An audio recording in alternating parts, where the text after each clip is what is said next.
तो अब हम पहुंच चुके हैं उस जगह पे, उस टॉपिक पे जिसके बारे में लोग बहुत जानना चाहते हैं और बहुत इंटरेस्टेड रहते हैं। जब मैं फ़िल्म स्कूल में था तो सब लोग इसके बारे में ही सबसे ज़्यादा इंटरेस्टेड रहते थे, क्योंकि मुझे लगता है कि स्क्रिप्ट राइटिंग में इससे ज़्यादा स्ट्रक्चर्ड कोई चीज़ है नहीं, क्योंकि बाकी सब तो थ्योरीज़ हैं, वर्ड्स हैं, नोमेनक्लेचर्स हैं, पर इससे ज़्यादा स्ट्रक्चर्ड कोई चीज़ है नहीं।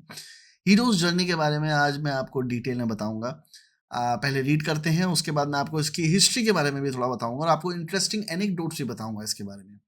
In narratology and comparative mythology, the hero's journey or the monomyth matlab story of one man leading towards something, is the common template of stories that involve a hero who goes on an adventure, is victorious in a decisive crisis, and comes home changed or transformed. Hero myth pattern studies were popularized by Joseph Campbell, very important name for a lot of film writers, who was influenced by Carl Jung बोलते हैं वैसे उसको, Carl Jung's analytical psychology. Campbell used the monomyth to deconstruct and compare religions. In his famous book, The Hero with a Thousand Faces, in his own words, he wrote that a hero ventures forth from the world of common day into a region of supernatural wonder. Fabulous forces are there encountered, and a decisive victory is won. The hero comes back from this mysterious adventure with the power to bestow boons on his fellow man. तो heroes journey के बारे में मुझे सबसे पहले बताया था एक फिल्म डायरेक्टर ने, जिनके साथ मैं असिस्ट कर रहा था।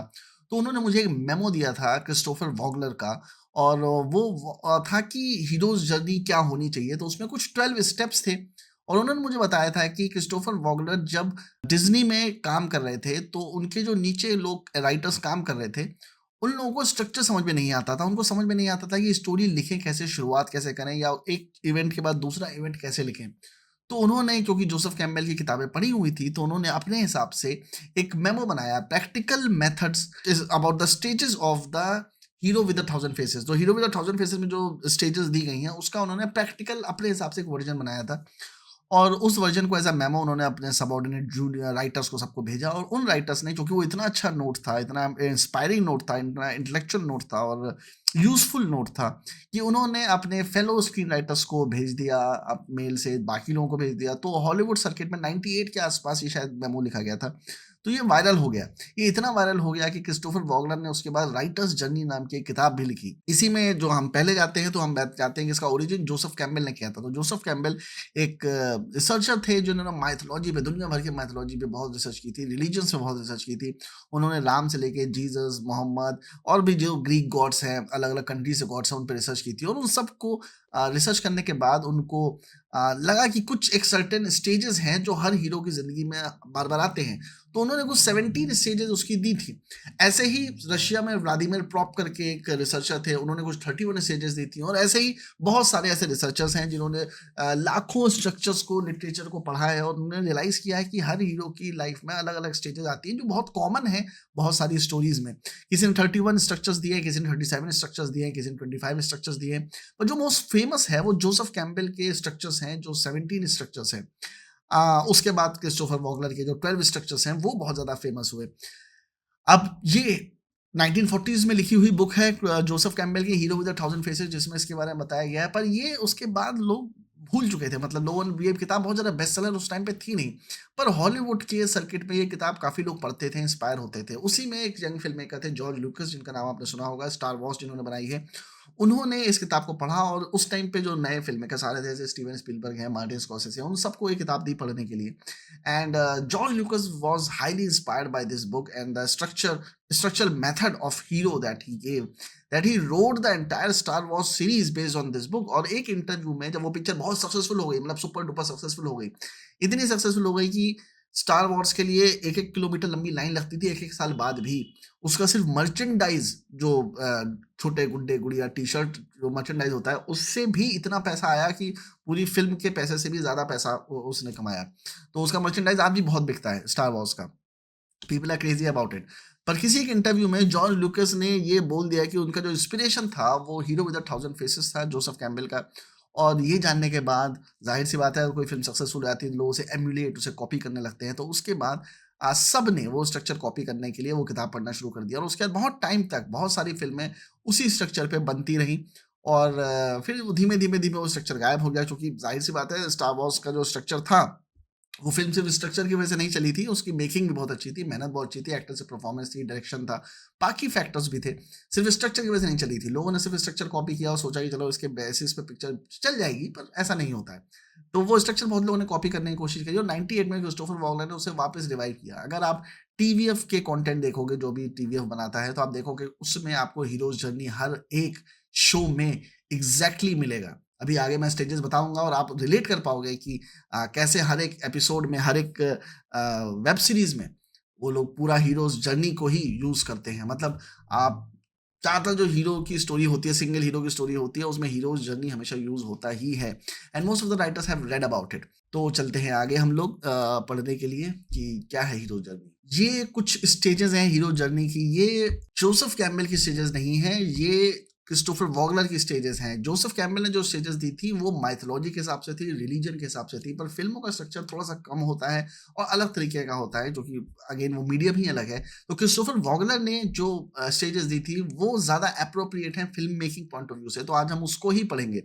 तो इसमें सबसे पहला जो स्टेप है वो है कॉल टू एडवेंचर, उसके बाद आता है सुपरनैचुरल एड, फिर आता है crossing the threshold, road of trials, approach, ordeal, reward, magic flight, return, resurrection, resolution and status quo. थोड़ी देर पहले अगर आपने एक्ट स्ट्रक्चर का वीडियो देखा हो तो उसमें आप देखोगे कि कैसे मैंने रिज़ॉल्यूशन वाले एपिसोड में या थर्ड एक्ट 3 के बारे में ये बताया था कि रिज़ॉल्यूशन के बाद, विलेन के मरने के बाद फ़िल्म खत्म नहीं होती है, उसके बाद भी फ़िल्म थोड़ी-सी मूव करती है and hero has to return back to the state in which he was in. आगे बढ़ते हैं। अब ये डिफरेंट स्टेजेस हैं डिफरेंट ऑथर्स की, मैंने डाल दिया, अगर आपको पढ़ना हो तो आप इसका स्क्रीनशॉट ले सकते हो और उसके बाद आप इसको पढ़ सकते हो। सो ये इसमें जोसेफ कैम्पबेल की है, डेविड एडम्स लीनिंग की है, फिल कॉज़न्यो की है, क्रिस्टोफर वॉगलर की है। क्रिस्टोफर वॉगलर वो है जिसको हम लोग थोड़ा-सा डिटेल में पढ़ेंगे। बाकी कैम्पबेल का जो 1949 वाला स्ट्रक्चर था वो था call to adventure, refusal of the call, supernatural aid, crossing of the first threshold, belly of the whale, road of trials, meeting with the goddess, woman as the temptress, atonement with the father, apotheosis, the ultimate boon, refusal of the return, the magic flight, rescue from without, the crossing of the return threshold, master of the two worlds, freedom to live।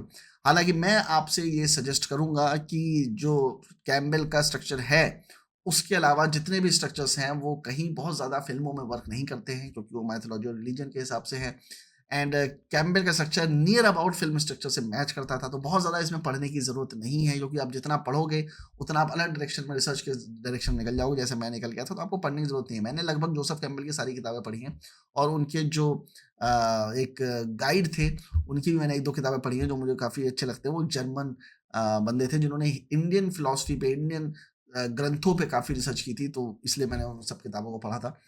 Anyways, बहुत ज़्यादा deep में जाने की ज़रूरत नहीं है, because you want to become a writer, not a researcher, and you don't want to get a PhD degree in screenwriting और become a professor of screenwriting. So वो नहीं बनना है, तो फिर जितना मैं बता रहा हूँ उतने पे ही फ़ोकस करो, इससे ज़्यादा क्यूरियस होने की इसमें ज़रूरत नहीं है। स्टेजेस बाय क्रिस्टोफर वॉगलर, ये मैंने आपको बता ही दिया है। उससे पहले जो मैंने आपको बताया था उससे थोड़ा-सा ये डिफरेंट है और ये वो है जो मैं कॉलेज में पढ़ाता हूँ। Ordinary world, call to adventure, refusal of the call, meeting the mentor, crossing the threshold, test allies and enemies, approach, ordeal, deal and rebirth, reward, seizing the sword, road back, resurrection, return with elixir। ये Christopher वॉगलर के stages हैं, जो अलग-अलग लोगों ने उसमें अपने हिसाब से कुछ और चेंजेस भी किए हैं। सबसे पहले हम लोग अगर क्रिस्टोफर वॉगलर के हीरो जर्नी की बात करते हैं, तो उसमें आता है ordinary world, introduce the hero in the normal environment before the adventure begins, the hero is shown in their everyday life unaware of the journey that awaits. ये सिमिलर है जो मैंने आपको पिछले वीडियो से बताया है, एक्ट स्ट्रक्चर वाले और प्रेमाइस वाले और प्लॉटिंग वाले और सब इन सब जगहों में मैंने आपको बताया है, सेम चीज़ है, एक्ट 1 की तरह है। यहाँ पे आप हीरो को वैसे ही दिखाते हो जैसे वो अपनी ज़िंदगी जी रहा है। अभी उसकी लाइफ में कोई मेजर गोल नहीं आया है, अभी उसकी लाइफ में कोई मेजर प्रॉब्लम नहीं आई है, अभी उसकी जो प्रॉब्लम्स हैं वो बहुत छोटी हैं जिनको वो ईज़िली सॉल्व कर सकता है, उसके लिए उसे कोई प्रॉब्लम नहीं आएगी। जो प्रॉब्लम्स को वो ईज़िली सॉल्व कर सकता है, तो फ़िल्म के पॉइंट ऑफ व्यू से हम उसे ऑब्स्टेकल या कॉन्फ्लिक्ट नहीं बोलेंगे। अगर घर से दूध लेने जा रहा है और रास्ते में बिल्ली रास्ता काट आती है, that won't be N obstacle for him. It will be N obstacle because वो दूध लेने जा रहा है, उसे दूध नहीं मिल रहा, but in film terms we won't call it an obstacle और conflict because he can easily overcome that वो थोड़ी देर रुकेगा, उसके बाद जाके दूध लेने चला जाएगा। तो वो छोटी-छोटी चीज़ों को हम ऑब्स्टेकल नहीं करते। तो पहले 15-10 मिनट में हम लोग पिक्चर का ये एस्टैब्लिश करने की कोशिश करते हैं कि हीरो जीता कैसे है, ताकि हमको हीरो का कैरेक्टर के बारे में पता चले, ताकि हम ये प्रेडिक्ट कर पाएँ आगे जाके कि हीरो किस तरह बिहेव करेगा, वो किस दुनिया में रहता है, किस तरह का माहौल है, किस तरह का एटीट्यूड है उसका, वो कॉमेडी करता है, जोक करता है, सीरियस रहता है, रोता रहता है। वो सारी चीज़ें हमें ऑर्डिनरी वर्ल्ड में पता चलती हैं कि जो दुनिया है उसकी वो क्या है, इस बारे में हम बताते हैं फर्स्ट स्टेज में। सेकंड स्टेज है call to adventure. The hero receives a call to action prompting them to leave their ordinary world. Definition: the hero is presented with a challenge or opportunity that sets the adventure in motion. ये भी similar है, अगर आप देखोगे कि act structure में पहले मैंने जब जो प्लॉट पॉइंट्स बताए थे उसमें मैंने बताया था कि एक चीज होती है इसे कहते हैं इंसाइटिंग इंसिडेंट, वो इससे बहुत सिमिलर है कॉल टू एडवेंचर। तो अब शब्द अलग अलग हैं, मीनिंग वही है। इंसाइटिंग इंसिडेंट भी वही है कि एक मोमेंट आता है हीरो की लाइफ में जब उसको अपने कंफर्ट ज़ोन से अनकंफर्टेबल ज़ोन में जाना पड़ता है, जहाँ उसे एडवेंचर मिलता है, जहाँ पे उसे वो करने जा रहा है जो उसने ज़िंदगी में कभी किया नहीं है। अब एडवेंचर होता क्या है? आप अपने घर में बैठे हो और सडनली डिसाइड करते हो कि मैं पहाड़ी पे चढ़ने जाऊँगा ना, और पहाड़ी पे चढ़ना आपका डेली का काम नहीं है, वो एक मेहनत का काम है, आप अपने शौक के लिए कर रहे हो। पर एक एडवेंचर है, एडवेंचर मतलब आप कुछ एक्स्ट्रा ऑर्डिनरी करने जा रहे हो। तो उस चीज़ को एडवेंचर कहा जाएगा, और अगर उसकी कॉल आती है और आपको वो करना पड़ता है तो उसे कॉल टू एडवेंचर कहा जाएगा। तो सेकंड स्टेज है जब हीरो की लाइफ में आती है, वो है कॉल टू एडवेंचर। जब उसे एक ऐसी कॉलिंग आती है कि उसे अब इस रास्ते पे निकलना पड़ेगा, इस गोल को अचीव करने के लिए निकलना पड़ेगा, और उसके लिए कोई भी इंसिडेंट हो सकता है या कोई प्रॉब्लम आ सकती है उसकी लाइफ में। उस प्रॉब्लम के बाद उसको अपनी जर्नी पे निकलना पड़ता है। तो जर्नी पे निकलने का जो प्रोसेस है उसको हम कॉल टू एडवेंचर कहते हैं। Refusal of the call. The hero hesitates or refuses the initial call to adventure. The hero expresses doubts or reluctance to embark on the journey. Psychologically ये जो चीज होती है refusal of the call, ये लगभग हर picture में होता है कि हीरो डिसाइड करता है कि मैं ये काम करने जा रहा हूँ, फिर उसे लगता है कि मैं जाऊँ ना जाऊँ। जैसा मैंने आपको पिछले वीडियोस में बताया कि एक चॉइस, एक कंफ्यूजन हीरो के दिमाग में होता है कि क्या वो सही कर रहा है, क्या उसे ये करना चाहिए, क्योंकि इसमें प्रॉब्लम्स बहुत हैं। बहुत सारे ऐसे daring masculine alpha male type के हीरो होते हैं जो डिसाइड करते हैं कि हमें ये करना है, तो वो फिर करने निकल जाते हैं। जैसे साउथ इंडिया में बहुत ऐसे कैरेक्टर्स हैं जिसमें उनके मन में दुविधा नहीं होती है, अगर वो विलेन को मारने जा रहे हैं तो वो तलवार उठाएंगे, मारने चले जाएंगे। बट मोस्टली एक द्वंद होता है हीरो के दिमाग में, ये क्या मैं ये कर पाऊंगा, ये क्या मुझे जाना चाहिए। एंड उसके लिए अक्सर उसको एक मॉरलिस्टिक कॉल मिलती है कि मतलब अगर कोई लड़की की जान प्रॉब्लम में है, कोई लड़की का रेप करने वाला है, मर्डर करने वाला है, या एक एथिकल मॉरल ड्यूटी है उसकी, उसे करनी है, और उसके अलावा उस चीज़ को कोई सॉल्व नहीं कर सकता, तो उसको निकलना ही पड़ेगा। बट ये एक हिंट है, एक साइकोलॉजिकली एक हिंट है, just to show the audience that hero is now determined. This is just a test for hero to be confident about his decision to do something, to get its 100% determination. जब वो निकला है वो चीज करने के लिए, तो जरूरी नहीं है कि वो कन्विंस हो कि मैं वो जाना चाहिए या मैं एंड तक जाऊंगा। तो एक प्रॉब्लम और आएगी जब वो रिफ्यूज करेगा, यार मेरे को नहीं, मैं नहीं कर पाऊंगा ये चीज, मैं नहीं जा पाऊंगा। कोई एक और प्रॉब्लम आएगी उसकी लाइफ में जिसकी वजह से उसे लगेगा कि मैं नहीं जा सकता, एंड ऑडियंस को भी लगेगा कि शायद ये फिल्म का प्लॉट नहीं है, इसमें वो आगे नहीं जा सकता, and he will refuse to go. But circumstances और ज्यादा ग्रेविटेट होंगी उसको वहां भेजने के लिए, और ग्रिम होंगी और डार्क होंगी सिचुएशंस, और ऐसी मजबूरी क्रिएट हो जाएगी उसकी कि उसको निकलना ही पड़ेगा। पर अब वो डिटरमाइंड है, there won't be any road back for him. अब वो वापस नहीं जा सकता, एक बार अगर वो निकल गया तो फिर वो निकल गया। तो यहाँ पे उसके मन में एक कंफ्यूजन रहता है डिसीजन लेने को लेके, उसको हम रिफ्यूजल ऑफ द कॉल कहते हैं। Meeting the mentor. अब जब वो अपनी जर्नी पे निकल ही चुका है, तो रास्ते में उसको काफ़ी लोग मिलेंगे, उसमें उसे मिलेगा एक mentor. The hero encounters a guide or mentor who provides guidance and assistance. The hero gains support and guidance from the wise figure who aids them on their journey. Munna भाई 1 में अगर आप देखो तो जो मेंटर था वो सर्किट ही था। जब भी इस मुन्ना भाई को प्रॉब्लम होती थी, सर्किट दोनों कॉमेडियन और मेंटर दोनों का काम करता था। अगर आप मुन्ना भाई 2 देखो तो वहां पे सर्किट मेंटर नहीं रहता है, क्योंकि सर्किट से अब वो सवाल नहीं पूछता है, अब वो सीधे गांधी जी से सवाल पूछता है, गांधी जी उसकी प्रॉब्लम को सॉल्व करते हैं। तो there will be someone who will always assist you. आपने एक कहानी सुनी होगी कि एक राजा युद्ध में लड़ रहा था और उसको सिपाही मारते हैं, वो जमीन पे गिरता है और देखता है कि एक चींटी जो है वो लगातार गिर रही है, फिर वापस सामान उठा रही है, फिर गिर रही है, फिर सामान उठा रही है। तो वो मोटिवेट होता है, वो डिसाइड करता है कि मैं भी हार नहीं मानूंगा और लगातार कुछ ना कुछ करता रहूंगा। That story is one of the best examples of ant being a mentor, because उसमें एक्ट जो है, जो एंट कर रही है, उसकी वजह से उसको एक इंस्पिरेशन मिलती है, गाइडेंस मिलती है। उसको लगता है कि ये जो चीज ये कर रही है, इससे मैंने कुछ सीखा है, और इस स्टोरी को लेके अब मैं भी हार नहीं मानूंगा। अगर चींटी ये कर रही है तो मैं भी ये करूंगा। तो मेंटर जरूरी नहीं है कि कोई ह्यूमन हो, कि कोई आदमी में आप कंधे पे हाथ रख के आपको बताए कि तुम्हें ऐसा करना चाहिए। It can be anything, it can be a quote, it can be a situation, it can be a situation in which you learn something। कई फिल्मों में ऐसा होता है कि आदमी लिफ्ट से जा रहा है और वो कोई दूसरा आदमी कुछ बात कर रहा है, and he gets the idea, he fixes the problem of his own life through that quote which has nothing to do with him, and he fixes his life through that. That will be also called mentorship. So mentorship can in any form, it can be in the form of book or a song or a person or a situation or an event or anything, but someone will come and assist him. जैसे star Wars है, Star Wars में George Lucas ने योडा नामक character रखा था जो main character को motivate करता है, सिखाता है चीज़ें, और उसके बाद उसको दुनिया में लेके जाता है। अगर आप डार्क नाइट देखो या फिर बैटमैन देखो तो उसमें बटलर जो है Alfred, he motivates him, he is the mentor who tells him what to do, what not to do. तो मेंटर बेसिकली वो आदमी होता है who actually removes the doubts from your mind about the confusion that you have inside your mind. You want to do this, you want to do that, you want to do this, you want to do that. The mentor comes and से you have to do this only, and you have to prepare for it, and these are the arts in which you have to prepare, these are the fights that you have to figure out. And he also tells you about your future, that in future you might face certain problems which he has also faced, and sometimes the mentor is also the person who has gone through what you are going through, so he can better guide you, and he will tell you that these problems might come and you have to be better prepared for it. आपको उसके लिए better prepare होना पड़ेगा, तो उसके लिए तुमको ये सारी चीजें करनी पड़ेगी। He will give you precautions, he will remove doubts from your mind, and he will tell you what exactly you need to do to achieve your goal. So you will meet the mentor in the fourth stage. Crossing the threshold. The hero makes a decisive commitment to the adventure and enters a new unfamiliar world. The hero crosses a point of no return, entering a realm where the rules are different. बहुत सारे लोग जब ये Christopher वॉग ने लिखा था ये सारी चीजें, तो मेंटर कई बार पहले आता है, कई बार बाद आता है, पर ये क्रॉसिंग द थ्रेशोल्ड ये एक वो पॉइंट है जहां पे हीरो वापस नहीं जा पाता। जैसे कि गर्दिश फिल्म अगर हम लोग देखते हैं जहां पे उसने गुंडे को मार दिया था और वो हॉस्पिटल चला गया था, तो there was a point of no return for him. This is a very important phase, that point of no return. He cannot go back to his normal life anymore.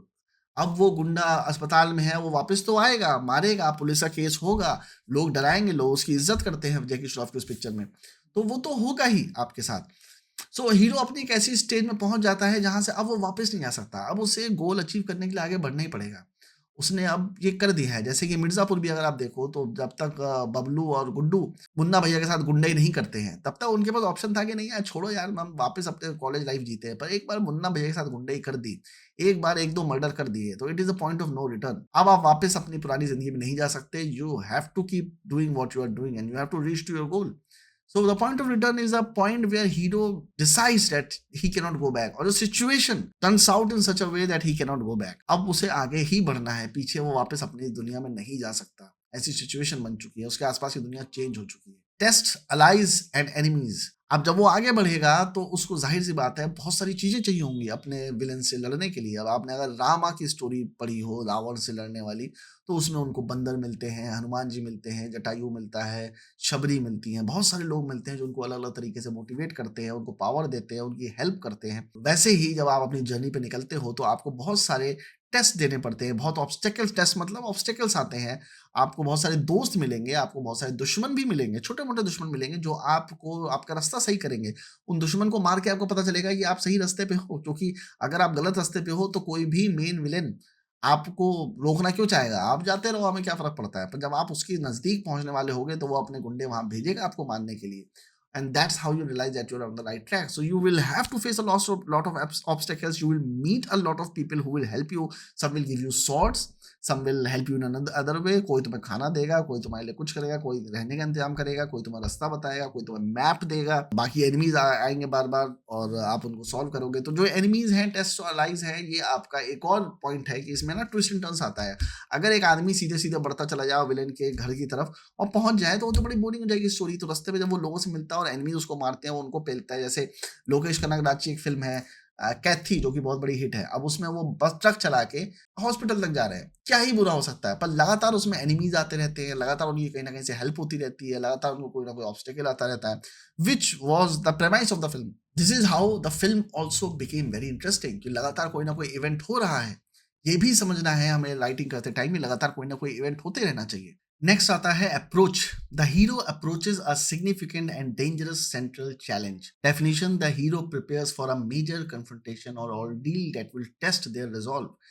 अब हीरो लगातार विलन से लड़ता जा रहा है, एनिमी से लड़ता जा रहा है, मेन विलन से नहीं, मतलब जो गुंडे आ रहे हैं रास्ते में उनसे लड़ता आ रहा है, उसके दोस्त बन रहे हैं और वो वेपन्स इकट्ठे कर रहा है, वो नॉलेज इकट्ठी कर रहा है, वो स्किल्स इकट्ठी कर रहा है। और ये करते-करते किसी एक मोमेंट पे वो थोड़ा-सा डिमोटिवेट हो जाएगा। यार चीज़ें हो नहीं रही हैं जिस तरह से मैं चाहता था। अगेन इसको भी ट्विस्ट की तरह अगर आप सेटफील्ड पढ़ोगे तो ट्विस्ट की तरह देखने की कोशिश करो कि उसको थोड़ा-सा डिमोटिवेशन हुआ कि जो मैं चाह रहा हूँ वो मुझे मिल नहीं पा रहा है और जिस उसे कोई रास्ता दिखना बंद हो जाएगा कि मतलब जहाँ मैं पहुँचना है मैं वहाँ पहुँच नहीं पा रहा हूँ। एंड देन एक और ऑब्स्टेकल आएगी उसकी लाइफ़ में और जैसे ही वो ऑब्स्टेकल आएगी उसको क्रॉस करेगा तो उसको और क्लैरिटी होने लगेगी, जो कि रियल लाइफ़ में हमारे साथ होता है। कई बार हम लोग अपना कर्म कर रहे होते हैं, काम कर रहे होते हैं, अगर हमें कोई किताब लिखनी है तो 70 पेज तक पहुँच गए और सडनली हम डिsillusioned हो जाते हैं, डिमोटिवेटेड हो जाते हैं और हम पूरी चीज़ नहीं खत्म करते हैं।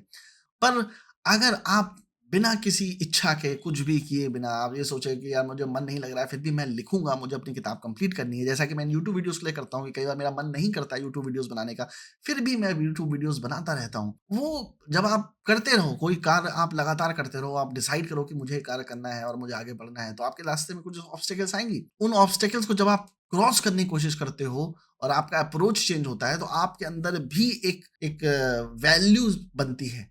एक वृत्ति जिसको कहते हैं ना हिंदी में एक हैबिट बनती है कि आप आगे भी कोई प्रॉब्लम आएगी तो उसको सॉल्व कर पाओगे। तो जितनी प्रॉब्लम्स का आप फेस करते हो उतनी अंदर स्ट्रांग होते जाते हो। तो अभी एक मेजर ऑब्स्टेकल आपके सामने आती है, आप उसको सॉल्व करते हो और आपका अप्रोच चेंज होता है लाइफ को। आप और ज़्यादा शेरदिल हो जाते हो, आपका फेथ बढ़ जाता है और आपको लगता है कि अब तो मैं विलन तक पहुँच के रहूँगा और आपका डिटर्मिनेशन बढ़ जाता है। और इसमें कई बार ये भी हो सकता है कि आपके किसी फ्रेंड की डेथ हो जाए। आपके किसी एलाय की डेथ हो जाए जिसको आप बहुत पसंद करते थे, आपका कोई भाई हो, भाई का दोस्त हो या आपका कोई बेस्ट फ्रेंड हो, उसकी डेथ हो जाए। और उस डेथ के बाद जो आपका रिज़ॉल्व है, आपका जो अप्रोच है, आपका डिटर्मिनेशन है, वो और ज़्यादा बढ़ जाए और आप डिसाइड करो कि अब तो मैं विलेन को नहीं छोड़ूँगा। That is approach. Ordeal, deal and rebirth. The hero faces a life threatening crisis and experiences a moment of death and rebirth. Definition: the hero confronts their deepest fear or challenge undergoing a transformation. तो सबसे interesting चीज है किसी भी film की वो है character transformation. मुझे ऐसा लगता है कि देखो दो ही तरीके के ट्रांसफॉर्मेशन होते हैं किसी भी फिल्म में। एक होता है स्टोरी ट्रांसफॉर्मेशन, एक होता है कैरेक्टर ट्रांसफॉर्मेशन। अगर कैरेक्टर आर्क नहीं है तो स्टोरी आर्क होगा, पर एक आर्क तो होगा, ए से बी तक स्टोरी जा रही होगी। अब या तो स्टोरी में इतने ट्विस्ट एंड टर्न्स हो गएंगे तुम्हें कैरेक्टर के चेंज ना होने से फर्क ना पड़े। पर मोस्टली फ़िल्म्स में कैरेक्टर आर्क्स होते हैं, जहाँ कैरेक्टर पहले एक घटिया इंसान होता है, फिर अच्छा बन जाता है, या अच्छा इंसान होता है, घटिया बन जाता है, या फिर वो एक पर्टिकुलर बिलीफ में नहीं मानता है, आगे जाके मानने लग जाता है। अगर आप मुन्ना भाई फ़िल्म देखो, तो उसमें देखोगे कि कोई कैरेक्टर आर्क नहीं है। मुन्ना भाई जैसा शुरुआत में था, एंड में वही है। वहाँ पे कैरेक्टर आर्क नहीं है, स्टोरी आर्क है। पर जो बोमन ईरानी का कैरेक्टर है, डॉक्टर अस्थाना का, आप उसको देखोगे, तो वहाँ आप कैरेक्टर आर्क नोटिस करोगे कि उसके अंदर ट्रांसफॉर्मेशन आता है। पहले वो इनह्यूमन डॉक्टर की तरह बिहेव करता है, प्रैक्टिकल डॉक्टर की तरह बिहेव करता है, इनह्यूमन नहीं बोलूँगा, प्रैक्टिकल डॉक्टर की तरह बिहेव करता है और बाद में वो एक इमोशनल डॉक्टर बन जाता है, वो चेंज हो जाता है, उसको लगता है मुन्ना भाई के तरीके सही हैं और मुझे अपने आप को चेंज करना चाहिए, ही becomes a better man in the film. मतलब मुझे तो नहीं लगता कि डॉक्टर को ऐसे ऑपरेट करना चाहिए, बट आई आई बिलीव कि जो एक्चुअल अस्थाना था वो better, that is how the doctor should behave. But anyways that is my personal opinion. Film के हिसाब से एक पेशेंट के साथ सही से बर्ताव करना चाहिए, ये सारी चीज़ें होनी चाहिए। जो अस्थाना ट्रांसफ़ॉर्मेशन कर देता है, पर उस ट्रांसफ़ॉर्मेशन कैसे हुआ, उसके बारे में भी दिखाते हैं, क्योंकि जो उसमें कैरेक्टर था जो व्हीलचेयर पे बैठा रहता है, वो सडनली मूव कर जाता है, जो 17-18 साल से जो आदमी कभी मूव नहीं किया था, जब अस्थाना उसको देखता है कि मुन्ना भाई के एफर्ट से वो आदमी मूव कर गया है, इतने सारे लोग वाउच कर रहे हैं कि मुन्ना भाई सही आदमी है, उसके साथ आप गलत क्यों कर रहे हो? That's how he gets convinced. So जब कैरेक्टर ट्रांसफॉर्मेशन होता है, it needs some kind of boost, some kind of event, some kind of ordeal, deal और rebirth, some kind of crisis, और जैसा इसमें लिखा है life threatening crisis and moment of death and rebirth. वो तभी हो पाएगा जब आपकी लाइफ में कोई मेजर चेंज आएगा। तो आप अगर देखो पलट के अपनी लाइफ में, तो आपकी लाइफ में मेजर चेंजेस तभी आए हैं जब आप में कोई प्रॉब्लम फेस करी है। मेरी लाइफ में जब भी कोई मेजर प्रॉब्लम आई है, उसके बाद ही मुझे उसका सॉल्यूशन मिला है और वो बहुत ज़रूरी है। वो हर किसी की लाइफ में होता है। तो बहुत सारी चीज़ें मैंने देखा है कि जो किताबों में लिखी है, जो स्टोरी हम लोग लिखते हैं, उसमें जो कैरेक्टर की साइकोलॉजी है, वो बहुत ज़्यादा ह्यूमन से मैच करती है। मतलब ऐसा कुछ नहीं है कि जो हम फ़िल्मों में देखते हैं, अगर फ़िक्शन देख रहे हैं, तो वो फ़िक्शन ऐसा है जो आउट ऑफ द वर्ल्ड है, जो एक्ज़िस्ट नहीं करता, नहीं। हमारा जो फ़िक्शन भी है, वो हमारे ही दिमाग से निकला है। हमारे दिमाग की भी एक लिमिटेड पेरिफेरी है, उसके बियॉन्ड हम सोच ही नहीं सकते। So when we create fictional characters, it is not just fictional characters, it is a amalgamation of many characters. It is, we pick so many characters, whatever knowledge that we have, we extrapolate them, exaggerate them and put the characters that we know in them. जिनको हम जानते हैं उनके through ही वो character निकालते हैं। तो जो साइकोलॉजी है उसके हिसाब से, अगर अगर आप फिजिक्स भी पढ़ो, साइकोलॉजी हटाओ, फिजिक्स भी पढ़ो, तो फिजिक्स में आप देखोगे कि कोई भी अगर पत्थर रखा हुआ है, जब तक उस पे आप फोर्स नहीं लगाओगे वो मूव नहीं करेगा।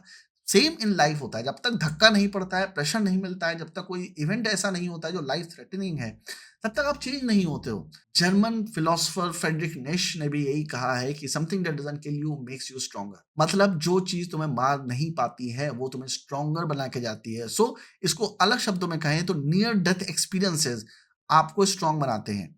अब मैं कई ऐसे एग्जाम्पल मैं देखता रहता हूँ, जैसे कि एक इंटरव्यू में देख रहा था कि अजय देवगन अमिताभ बच्चन जी के बारे में बताते हैं कि वो बिल्डिंगों से जंप लगा देते हैं। Tom cruise life defying stunt करता है। मैं सोचता हूँ कि यार, जब तुम्हारे पास इतनी सुविधाएं मौजूद हैं, आपको बॉडी डबल भी मिल जाएगा, तो आपको ये सब करने की क्या जरूरत है। बट कुछ लोग हैं जिनको रिस्क लेना अच्छा लगता है और उसी की वजह से वो सक्सेसफुल भी होते हैं। तो जितने रिस्क आप लोगे उतने ज्यादा सक्सेसफुल होगे। तो वैसे ही हीरो भी जो होता है वो रिस्क लेता रहता है, और ऐसे रिस्क में एक ऐसा मैसिव रिस्क आता है जो शायद उसको खत्म करके जा सकता था, पर वो बच जाता है। और जैसे ही वो बचता है वो डिसाइड करता है कि अब मैं नहीं छोड़ूंगा। जैसे केजीएफ 2 में होता है, उसको मार के चले जाते हैं। अब जब वो मरने वाला होता है, उसकी माँ आती है, उसको समझाती है, वो वापस ठीक होता है और फिर जाके माँ बहन करना शुरू करता है बाकी लोगों की, और उसके बाद और ज्यादा सक्सेसफुल हो जाता है। Every time something wrong happens to you in real life, you will come out stronger.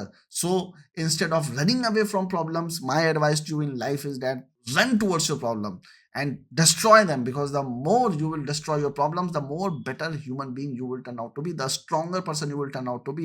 मैं आपको बताता हूँ, कॉलेज में मेरी झगड़े हुए हैं, लड़ाइयाँ हुई हैं, मारपीट हुई है, और जब भी वो मारपीट हुई है उस टाइम में लगता था यार क्या हो रहा है। बट हर एक घूसा थप्पड़ खाने के बाद और हर एक घूसा थप्पड़ मारने के बाद I became more of a man. आज मुझे डर नहीं लगता कि कोई हाथ उठाया तो पलट के मैं भी उठा दूंगा, पहले मेरी फट जाती थी। तो ये बहुत ज़रूरी है। एक मैन के लिए फाइट करना बहुत ज़रूरी है। वो फाइट सिंबॉलिकल भी हो सकती है, मेंटल भी हो सकती है और फिजिकल भी हो सकती है। बट आपकी लाइफ में ऐसे प्रॉब्लम्स आएँगे, और वही प्रॉब्लम्स एक कैरेक्टर की लाइफ में भी आते हैं। और जब एक ऐसा प्रॉब्लम आता है जिससे उसकी लाइफ थ्रेटन होने लगती है, या उसे किसी नियर बाई की लाइफ थ्रेटन होने लगती है, वो नए डिटर्मिनेशन के साथ आगे बढ़ता है। उसका एक नया ट्रांसफॉर्मेशन होता है, और वो डिसाइड करता है, पलटता है स्लो मोशन में और डिसाइड करता है कि ए गब्बर, अब मैं तुझे मार दूंगा। शोले पिक्चर में भी देख लो, जय के मरने के बाद वीरू गुस्सा जाता है, मतलब, और घोड़ा उठाता है और सीधे गब्बर के den में पहुंचता है, सबको मारना शुरू कर देता है। मैं जब छोटा था, मैं पिक्चर देख रहा था, मैंने सोचा था ये काम तो ये कभी भी कर सकता था। फिर ये इतना दिमाग लगाने की, ये करने की, वो करने की सब ज़रूरत क्या थी? अगर एक बार आपको गुस्सा आए और आप बंदूक लेके चले जाओ, जाके सीधे गब्बर के डेन में ही घुस जाओ और जाके आप सबको पेल दो, ये आप कर सकते थे। तो आप कभी भी कर सकते थे। पिक्चर की शुरुआत में कर सकते थे। पर पिक्चर की शुरुआत में आपका डिटर्मिनेशन उतना स्ट्रॉन्ग नहीं था। आप जाते तो आप शायद हेसिटेट करते और आपको गब्बर मार देता। जब आप ग्रोथ में होते हो, जब आप रिसेंटली किसी प्रॉब्लम से निकले होते हो, तो आपका डिटर्मिनेशन बहुत स्ट्रॉन्ग होता है। किसी भी चीज़ को करने का डिटर्मिनेशन स्ट्रॉन्ग होना चाहिए, वरना वो चीज़ आप अलग टाइम में करोगे तो आप उसको उस तरह से नहीं कर पाओगे और आप उसमें फेल हो जाओगे। आपको 100% फेथ और 100% डिटर्मिनेशन चाहिए, और वो तभी होता है जब आपकी कोई एक मेजर प्रॉब्लम लाइफ में आती है, क्योंकि जितना बड़ा प्रॉब्लम होगा उतना आपका फेथ बढ़ेगा। So this 8 point was about that. Reward, seizing the sword. The hero achieves the goal and receives a sword, which may be an object or newfound knowledge. The hero gains a significant prize or insight as a result of overcoming the ordeal. Act 3 में जिसके बारे में मैंने बात की थी, उसमें मैंने बताया था कि जब रिज़ोल्यूशन होता है, हीरो विलेन को मारता है, तो उसको जो चीज़ चाहिए मिल जाती है। जिस गोल के लिए वो लगातार लगा हुआ था, वो उसको मिल जाता है। तो ये चैप्टर, ये 9th पॉइंट भी उसी बारे में बात करता है। The hero achieves the goal. अभी उसने अपना गोल अचीव कर लिया है। उसका गोल उस विलेन को मारना था, उसने अचीव कर लिया, और विलेन को मार के उसको अपनी गर्लफ्रेंड से शादी करनी थी, जिसको विलेन ने किडनैप कर रखा था।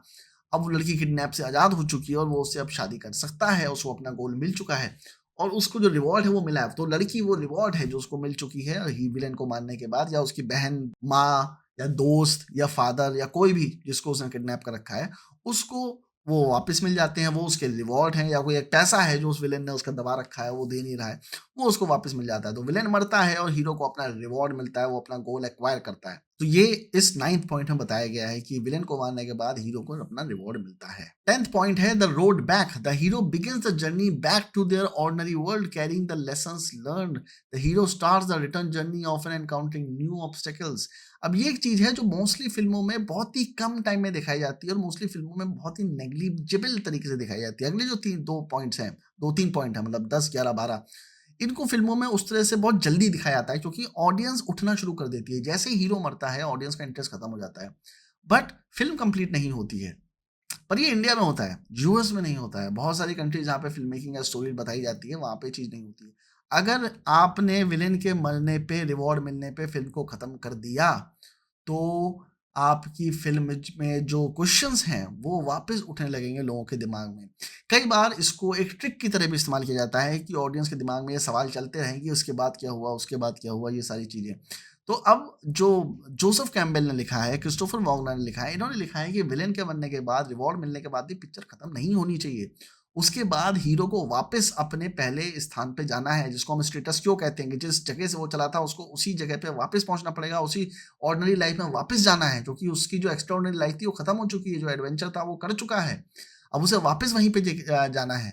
तो अब वो वापस वो जर्नी तय करेगा। अब ये जर्नी एक जंप कट के द्वारा भी तय हो सकती है कि वापस विलेन को मारने के बाद अपने गाँव चला गया और गाँव में सारे लोगों को उसने पैसे बाँट दिए या फिर बहू-बेटी गाँव की वापस लौटा दी और वहाँ का हीरो बन गया और फिर उसने अपना बैग उठाया और फिर वो वापस जाने लगा। अखंडा पिक्चर भी आपने देखी होगी, विलेन मर जाता है, उसके बाद भी एक इमोशनल सीन आता है।